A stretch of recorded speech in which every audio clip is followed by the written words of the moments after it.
This is a CC Radio podcast. It was just the most massive thing I've ever seen. To tell you the honest truth, I thought, well, we're the only ones left on this planet. Something's happened. We've missed something here. The fear that went in me when I seen it was just like the feeling. I'd say it was fear, but I've never felt that feeling before in my entire life. It's a weird feeling, like you can't explain it when you don't know. You feel like you're being followed, but you don't know what it is. We had two to our right, another one in front of us, another one to the left, and another one just across the road, shaking the daylight out of the tree. All we get was a big red eye. I remember waking up and looking at the end of the bed, and there was a figure there, almost insect-like, and then I blacked out. Welcome to the show, everyone. You are listening to Believe, Paranormal and UFO Radio. My name is Cade Moyer, and thanks for tuning in. If you've had an encounter, get in touch with me. My email address is believe@ccradio.com.au, or you can message me on Facebook at facebook.com/Believe UFO Radio. If you enjoy this episode, there are a few things you can do to help the show. Firstly, you can go to iTunes and leave us a 5-star rating and review, or you can share the show around social media with your friends and family, and that will help us grow. Tonight I'm joined by Brunton, and Brunton's had some pretty weird activity on his farm down in New South Wales. Brunton, welcome to the show. Thanks for having me, Cade. It's great to have you on, mate, because the email that you sent me through is really, really intriguing, and I don't want to take the story away from you, but are you able to walk us through these weird activities that you've noticed on your farm? Yeah, pretty much. Look, the farm is only about 10 acres. It backs onto bushland reserve. It was a bush block when I first moved here and bought it. I've cleared probably a couple of acres, and it backs onto a reserve, a nature reserve, and a national park. It's got a little creek running through it, which is sort of runs with water every now and again.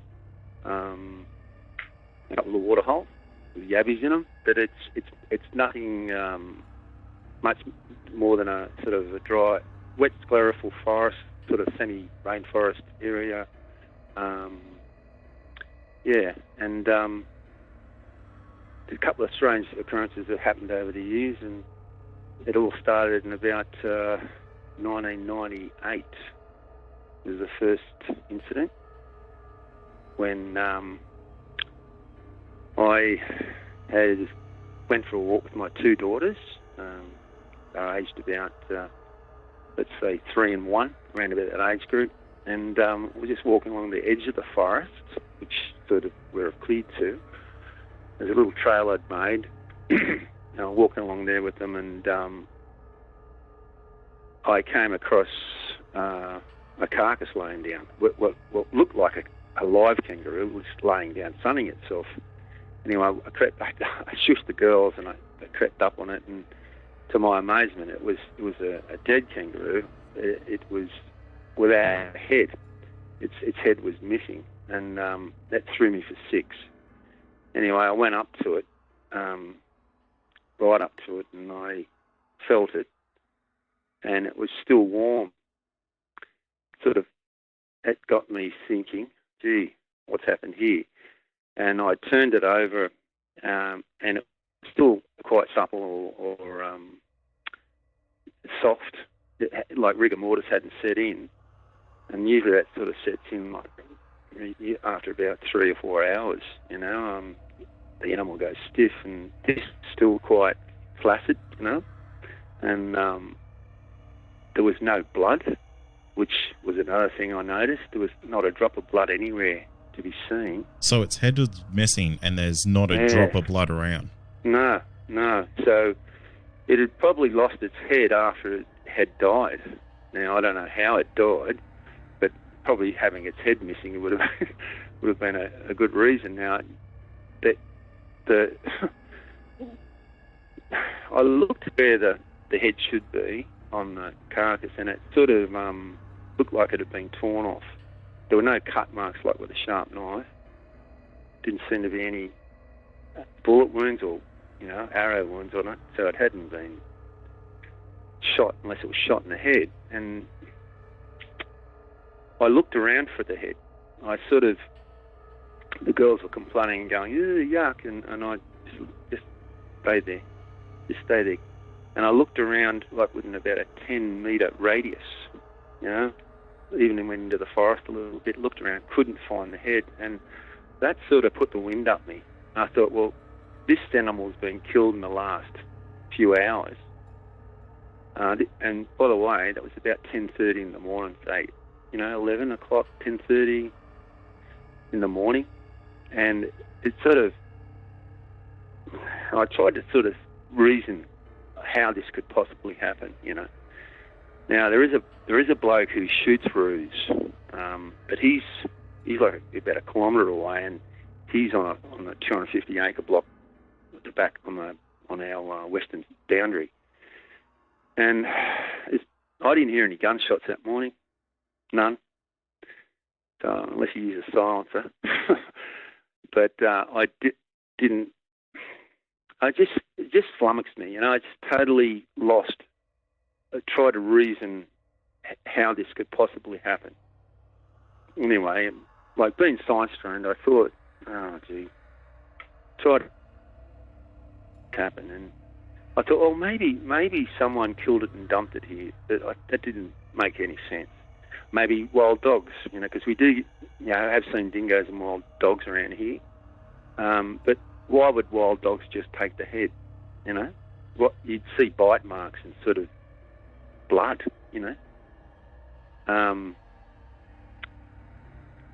And you would probably see evidence of a bit of a struggle as well, because there's no fur, there's nothing. It's just the carcass just laying there, and put the wind up me, I'm telling you. And I thought someone's been on my property. That's what I thought first, like someone's and dumped this here. Might have saw me come and dumped it here. But we're on the end of a dead end street here. So dead end. There's no one on the other side of that. It's just bush for a kilometre. For the next homestead. It's all farmhouse. And he's an old guy. He's a real old guy. He's been retired. He'd be in his 80s, and it wouldn't have been him. And I'm just going, well, how the hell did this happen? Maybe it was running and hit a fence, and then I thought, how far does it? Because I have got a barbed wire fence that's on the edge of the property. It's about 200 metres from this carcass, and I'm thinking, how does a kangaroo run without a head for 200 metres? It doesn't make sense, does it? No, it just didn't add up. Anyway, I was totally flummoxed by it, and I asked this old fella. He's an old retired logger. His parents were also timbermen, sleeper cutters in the old days, and he said to me, "It's probably the hairy man." And I just thought, what? He said it's probably a gift or what was the word he used? A present or a gift to you. And I said, come again, what are you saying? Yowie. Anyway, this had come from, this guy's in his 90s. He's an old fella, really old. And that was his summation. Anyway, I didn't sort of believe that at the time, but I couldn't explain it any rationally, any other way. That it just I couldn't explain it. Anyway, that was like the first instance, and that just, by the way, that happened when we just lost our dogs. We had 2 dogs when we first moved here in 1995, and this happened in 1998. Now, we had dogs for the first couple of years, and for those first 3 years, there was no inkling or no strange phenomenon happening, nothing, while we had dogs here. So this is in a period when we didn't have dogs. Now, the next incident happened a few years later. I was on the western boundary of the fence line, going on towards the south, and right on the corner, there's some good bush rock. And I was picking up the bush rock because I've made lots of walls here and retaining walls and bush rock and gardens and rockeries. And I was bent over, sort of pulling out pieces of bush rock from, a scrub, just laying them there on the fire. And this almighty thud behind me, like someone had lifted a huge boulder and thrown it into the ground. That's the sort of thud it felt like a thump, like, and I could feel it through my feet. I swung around, like, expecting to see a giant, 6-7 foot buck grey kangaroo, because they do that sometimes. They stamp their feet as a warning, because I used to shoot when I was younger. I used to go out shooting. Me and my mate used to always go out, and sometimes you come across big bucks, and you could always tell that they slap the ground with their big feet, and it warns the other does, or it's just a warning. And I thought it might have been that. When I turned around, nothing to be seen. And my hair, when your hair stands up in the back of your head, it sent the wind up me again, and I just thought, what the hell? Anyway, part of my brain says, oh, come on, there's a rational reason for this. It's probably a big bough has fallen down off a tree. Now, this sounded like it came from behind me. This all felt like it came from behind me. There was no big rock behind me, like no big rock had fallen and been thrust into the ground, like dropped from a height. There was just bare ground. It's a fire trail, right? And I looked in every direction. There was nothing moving. There's a few trees, a few thin trees there, and I thought, well, okay, let's look around for a fallen branch. So I'm scouring around, just like I did for the head for the kangaroo. I went in like a 20-metre radius looking for this supposed big bough that had fallen down. There's nothing to match up with that thump that I heard. And I could not explain it. Was there trees around you, like bigger, taller trees that perhaps something could have been in? Well, not real big, tall trees, no. There was a few that are further off, but this sounded, look, Kate, it sounded like it was right behind me or within a few metres of me, and that was such a loud thump. It sent shivers up me, like it was quite a powerful thump, a thud more than anything. And I've heard tree branches fall. Don't get me wrong, we've got lots of trees here, lots, big ones too, some big grey gums and spotted gums and tallow woods and you name it, ironbark. And when they drop, you usually hear a cracking, and then you hear it, some brush scraping, and then you hear this thud. It's a big bough. But there was no big boughs. Like I went in like a 20-metre radius. Seriously, all around looking for it. Not anything that could come near it. What could make a thud like that? Yeah, that's odd, isn't it? Well, yeah, it was odd, all right. It put the wind up me, and I just quickly departed. I didn't hang around. I just thought, this is unbelievable. And I came home and I told the wife, and she said, oh, maybe it was an earthquake. And I said, no, not an earthquake. Did you feel anything? Did you, like, I remember the Newcastle earthquake. I was doing a landscaping job at the time, and I remember as soon as that happened, everyone in the street came out and said, what the hell was that? And that was in Sydney, not in Newcastle. I was working at Sinclair at the time, and my wife's here at home at the time, and I'm about probably 200-300 metres from the house in the far corner of the property, and she didn't feel anything. No one said anything. That had to be really isolated and close to you. Yeah, it is. It's sort of, that's what I mean. And so when I turned around, I expected to see something. I expected either to see a big rock thrown into the ground. I thought, sort of my son was playing a practical joke on me, crept up behind me, but there was nothing. No one to be seen, nothing to be seen. And that, it just sort of made me feel it's a weird thing, because how do you explain that? How do you wrap your head around that? You can't. You can only really speculate, really, because you have to wonder, like, was something throwing big, heavy objects at you from a large distance? And if that is the case, what's powerful enough to do that? Exactly. Yeah. Well, I didn't go much further. Like, once it gets off my boundary, it then drops down to the dry creek. There's a creek. It is dry. It's sort of pretty steep. But that's probably a good 50 metres, away. And this sounded like right behind me. A big thud.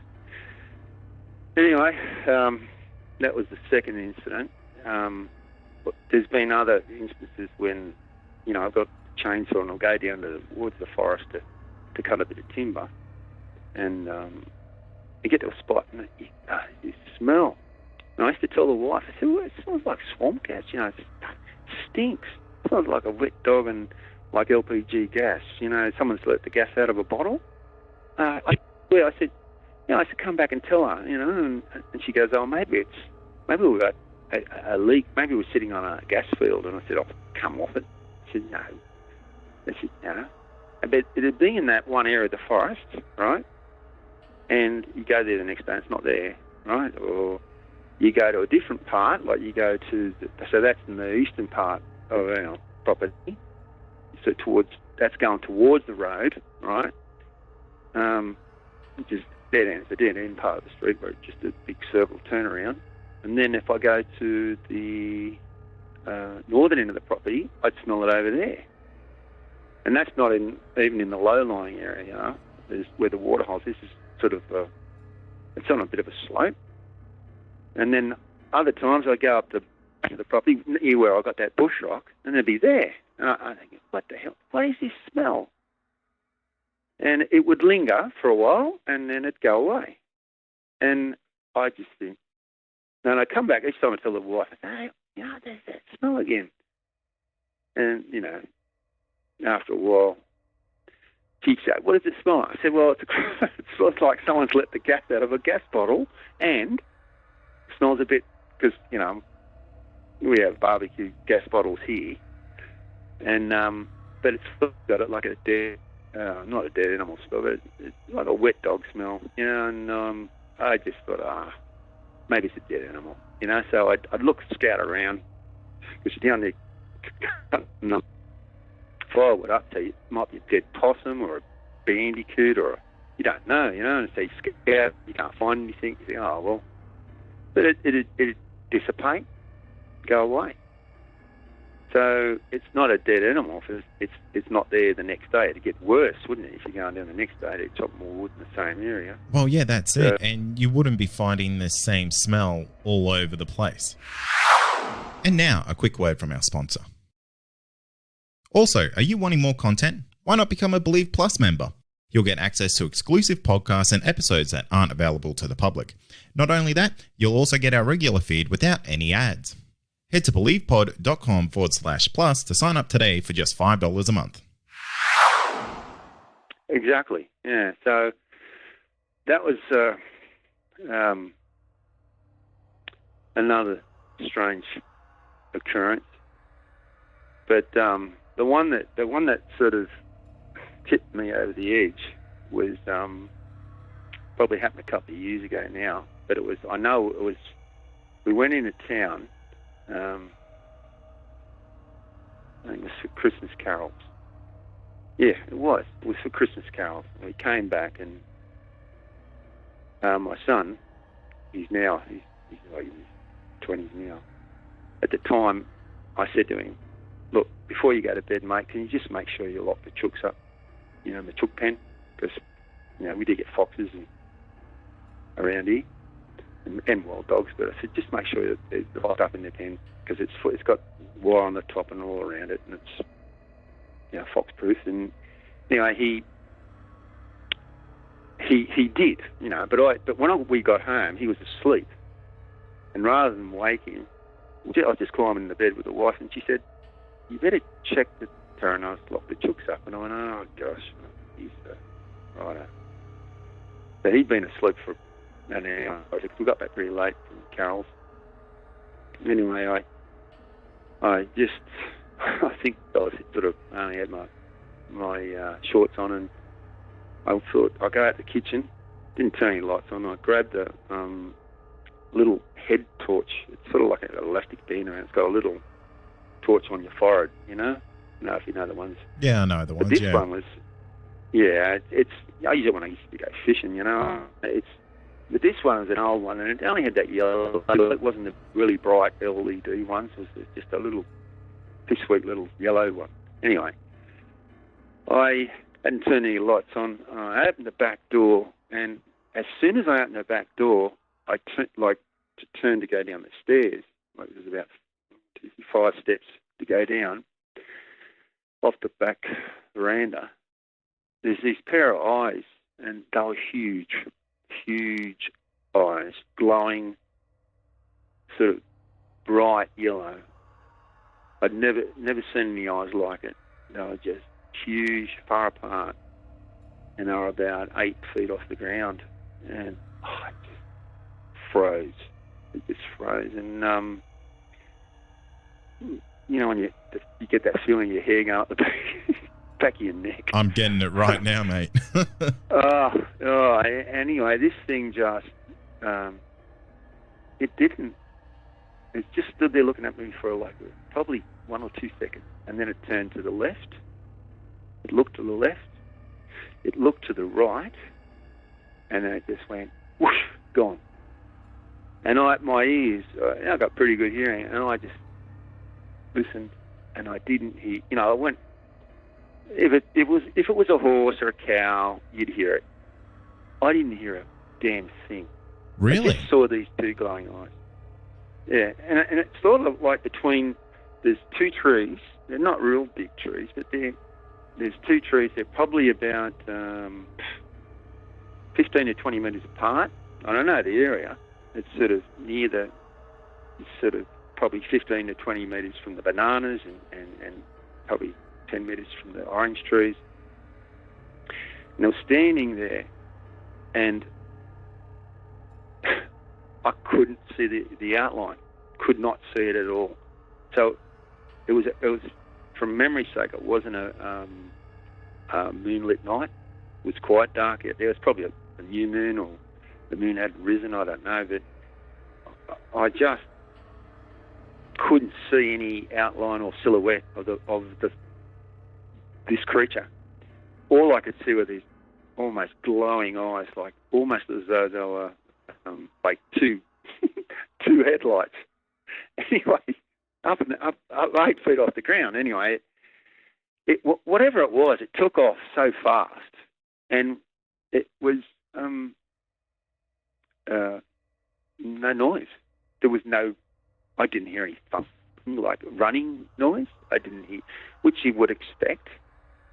You know, I had a bloke, he came out here and he said maybe it was an owl, and I said, well, if it was an owl, when it turned its head to the right, it's got a flat face too. You know, because like if it was a horse, say, right? If it was a horse, the horse has got a long face, you know, and the eyes are more to the side of the head. Well, when this thing turned to the left and to the right, I could sort of see the eyes, both the eyes, you know? Yeah. But this thing was so far off the ground, and there's no tree between those 2 trees. There's no tree. It's just bare ground. It's just grassed. It's a grassed area. And because I know the lay of the land here pretty well, and these eyes were like 8 feet from the ground at least, and it put the wind up me, and I stood there frozen. I just, and my jaw must have been open, and it took off. Right now, when it took off, I stood there for like probably 30 seconds. My heart was pounding, and I said, oh, God. And then I decided to go down, and I was very careful, looking at the side, and I went over to the chook pen, and the chook door is actually locked. So my son had actually already locked it. So I didn't even have to go out. But that was the turning point for me. It was a tipping point where I just thought, these things exist. Oh, that's... Because what else? What Australian creature has bright yellow glowing eyes, is 8 feet, he's got a flat face, and is 8 feet off the ground? Well, probably taller, top of the head. It'd be, it just flummoxed me anyway. So that was the tipping point. And there was an incident not long, because I told my wife, and she she looked at me like but I think she believed me. I think she did. I hope she did. I told my son, and he just laughed. He said, "Oh yeah, Dad, right. It's probably a cow." I said, "Well, if this is a cow, mate, it was standing on its back legs because it was so high off the ground. It was, there's it must have been a black Angus bull doing ballet." I said, "This thing was just," and there was no sound. And I went down there. There were no actual, there's no hoof prints if it was a big cow. Like when the septic tank isn't far away either. And, when cows, we've had cows come through here when the fences have been down, doing bushfires all through storms. The bloke with the 250-acre block, his cows do get in here, and they leave. They make a mess, and you can see their hoof prints and the soft around the septic. Yeah, they'll tear it up.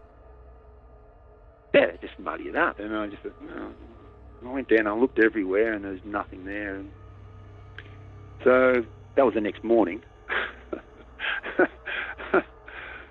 But I looked everywhere the next morning on full light. But I just, just scratching my head. Anyway, about I got, like I said, 2 daughters, and they sort of thought I was a bit mad, believing in these things after. Then one of the daughters was here. We'd gone out to a restaurant, I believe. Yeah, but not long after I saw this thing, and her boyfriend was here with her, right? They're like in their 20s, right? And they were just minding the house here. My wife and I went in town, go out to a restaurant. We came back and they'd locked the house. And I thought, this is strange. Banged on the back door, let us in. And he's a son-in-law now. He just told me this story, which blew me away. What had happened, he and my daughter were, like I said, in the kitchen area here.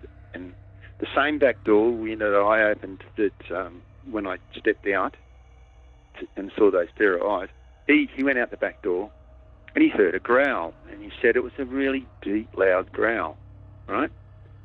And it came from just near the orange trees, just in front of him, very close to the house. We've got bananas and oranges there, a big couple of banana trees and oranges. And he said it was really close, and he said it sounded like a really big dog. And because we do have a dog now, but we didn't have any dogs again. Well, I think there's that time, and he went out there, and we do have a little mutt, but he's one of those little dash-hound, short-legged thing. He's only tiny. Anyway, he went outside, this son-in-law, and he heard this deep growl, and he thought, "Oh God, what is that?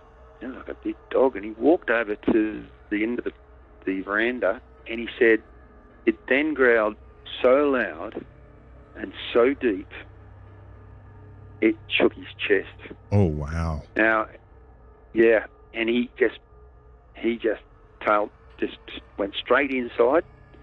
He shut the back door, locked locked it, and he turned to my daughter. He said, "Did you hear that?" And she said, "Yes." You know, so she heard it too.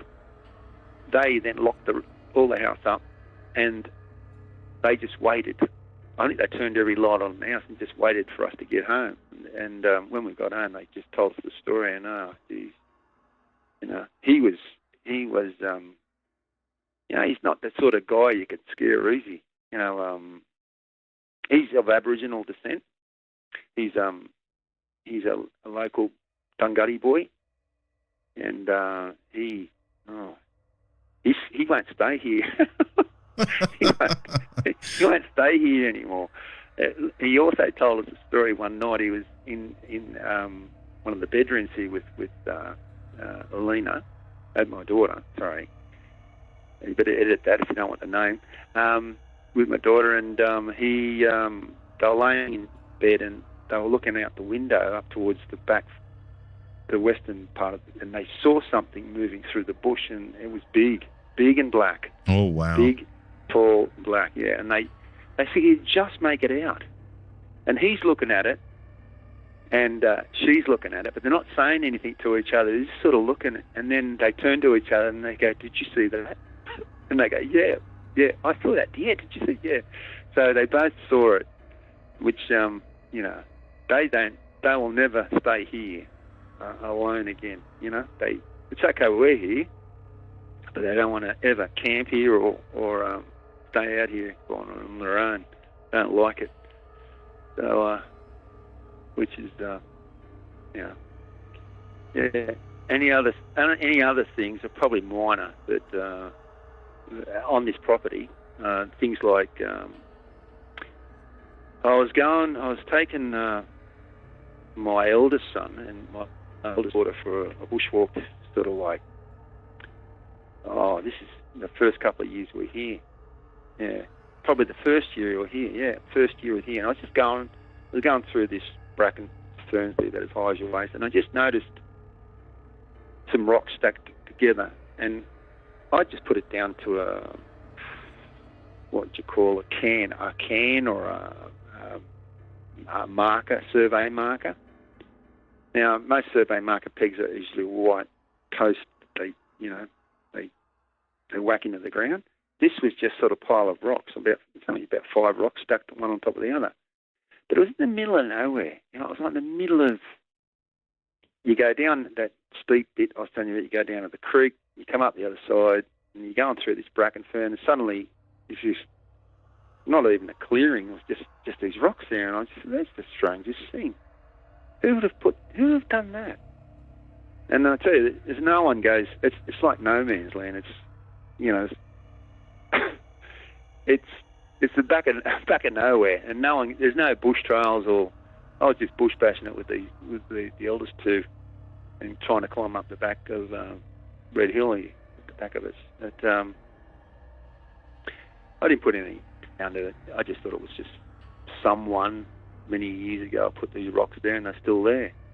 But that's another thing that I just thought was strange.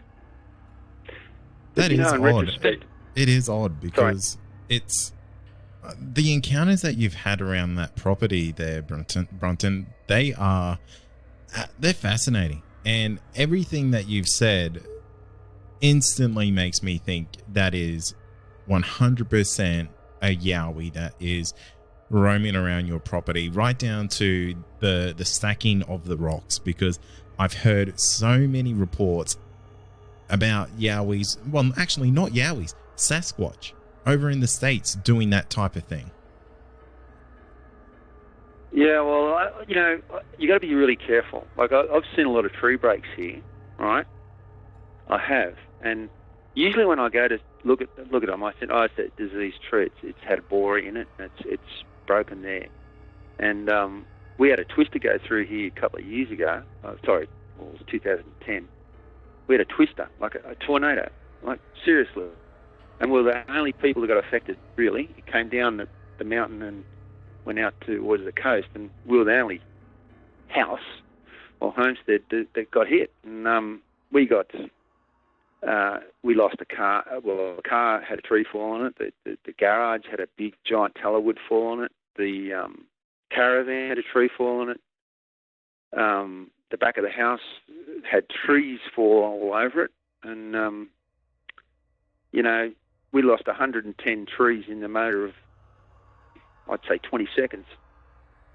It came through here, and I've seen lots of trees, right, that have been twisted with the force of nature, This twist that came through here, it's just unbelievable. There's some trees there as thick as my body that have been twisted about, just incredible force.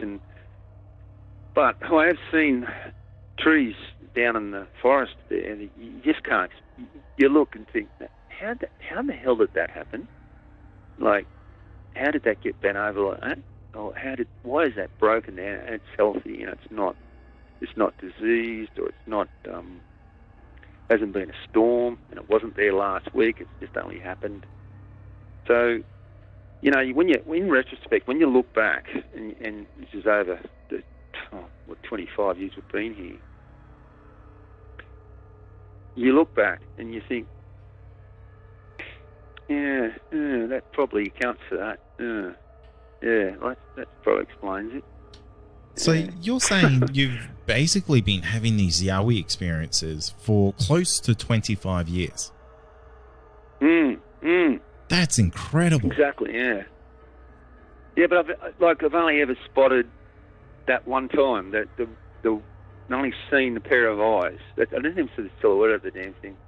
And that frustrated me, but if only I had a big halogen torch on me at the time, it would have been great, but I only had a... Anyway, I think you got to be... I don't know. I don't know how a creature that big and that could even survive in the bush. Like, you go around the bush here, and you might be a good bush tucker man, you might know what to... But I tell you, you'd be going flat out trying to get yourself a feed. Oh, absolutely. And I know the Aboriginal people did it. It's just, a creature like that would eat a lot, wouldn't it? Well, that's it. That's it. And I was just about to say, it would be hard enough for an average size man to survive out in the bush, let alone something that is 8 foot tall and weighs God knows how many kilos. It would be, the amount of calories a creature that big would need to consume in a day would be astronomical. Exactly. I know I'm a bush tucker, and my son-in-law, he's Dungutty, and he knows he's bush tucker, and it's pretty sparse pickings, and of course you could eat occasional. And I know the Aboriginal people did live in this area, like go back 150 years, and they're roaming around here still, but they probably hunted in groups, and shared the load, and there would have been. But you walk through the wet sclerophyll forest here, and there's not a lot of bush tucker. Like, there's not a lot of fruits and veggies. Just isn't. And you'd have to be eating possums or a fair bit of meat as well, or eating leaves or grasses. So these creatures must be omnivorous. But that's another thing I always wondered: how could anything survive in that bush that's that big and remain unseen? Like, virtually, for a quarter of a century I've been here, and I've only had a fleeting glimpse, and it was only of its eyes. So. But it's all the other things added together, It's sort of, Well, and that's it. Your collections of, I guess, these little tiny encounters with this creature really does, it does lead to this thing 100% being on that property. I have absolutely no doubt. The fact that it started off with you seeing the kangaroo with its head ripped off, and one thing that a lot of international listeners probably don't realize is Australia doesn't actually have any natural predators. There's nothing out there that does that. We don't have bears. I guess you could say we have foxes out there, and depending on where you are in Australia, you might have, like a panther out there, like a black cat or something like that, because they're kind of showing up around Australia here, there, and everywhere. But it is very rare to have one of those on your property. Oh yeah, look. When I was younger, I used to go pigging and pig shooting, and I used to go out fishing and western, all sorts of game. Goats, used to shoot goats, and I used to shoot pigs and roos even when I was younger. I gave that away. But the thing is, there's nothing really dangerous. I mean, we've got snakes and spiders, but I'm talking about an animal that could eat you, kill you and eat you. And, over in America, you got grizzlies and over in Africa, you got lions, and in India, you got tigers. We've got Jack. Your biggest, great kangaroo might, a crocodile, but we don't get them here. Crocodiles are further north, saltwater crocs. That's your biggest worry. Yeah. A feral pig, it's introduced in them, I know, like foxes, but you're not gonna. How many people get, but this thing is huge, and to think that if it's out there, it must be a master of, it must be well camouflaged, it must be a master of hiding and in the shadows somewhere, or I don't know where it goes. It might go in a cave, or it might just go in the deep foliage or a dense, thick bush. And there's plenty of that around here. Look, I can walk from in a northwesterly direction from my house, right, for 120 kilometres, and I would not see another home. I could walk all the way to a place just out of Armidale called Hillgrove, and I've got it on Google Maps, and I've traced it out. And you would cross maybe a few dirt roads and fire trails, but you would not see another human being if you walked in a dead straight line for 120 kilometres. Yeah, that's a lot of open land, isn't it? Wilderness. It's a lot of open land. Yeah. It's a lot of area to be in, and you could hide in there, and no one ever goes there. It's just rugged bushland. No one goes into there. When I was younger, I went on I had a mate who was a real outdoor guy, and he said, "You want to come on this hike? We're going down to the Calmung. It's a river, and it's pristine wilderness. It's just unbelievable. And it's about an 8-hour hike to get to this river. Anyway, we did it. We got down there, and there were trout, the biggest trout, just in the. You could see them in the water. The water was so clear. And that night we camped there, and as we're sitting around the campfire, warming ourselves, it's quite cold, there was this almighty sound of something coming down the hill on the opposite bank. And it sounded like either a huge boulder had been rolled down the hill and was cutting down the trees and knocking them down, or a truck, like a Mack. That's what it sounded like. And we all stopped talking and all our eyes opened up, and we just looked at each other and going, WTF, what the heck? What? What was that? And we just couldn't explain it. So, there are things you experience though, out in the bush, and there's no real explanation. And now it could have been a rock, but that's a real rare thing to happen. It certainly wasn't a truck, because it didn't come in the news or anything. It's middle of nowhere. Yeah. Strange. And another time I was with this guy I used to go pig shooting with, and we're out between, not far from Hill End. I don't know if you know Hill End. It's an old gold mining town. It's basically a ghost town now. But we're out in the middle of the scrub, middle of nowhere, and we got off the dirt road, and we just pulled over, and we were going to camp there that night. And I'd been a lot of places for this bloke, and he's a pretty solid guy. Anyway, he just came to me. He says, "I want to go home." I said, "What we just got here?" He says, I want to go home. I said, what's the matter? He says, I just got a bad feeling. I want to go home.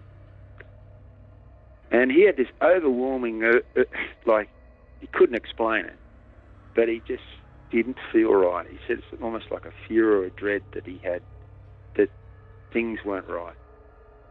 It was so powerful for him. I said, you've got to be crazy. We just flaming drove for like 6 hours to get here. So he just set up.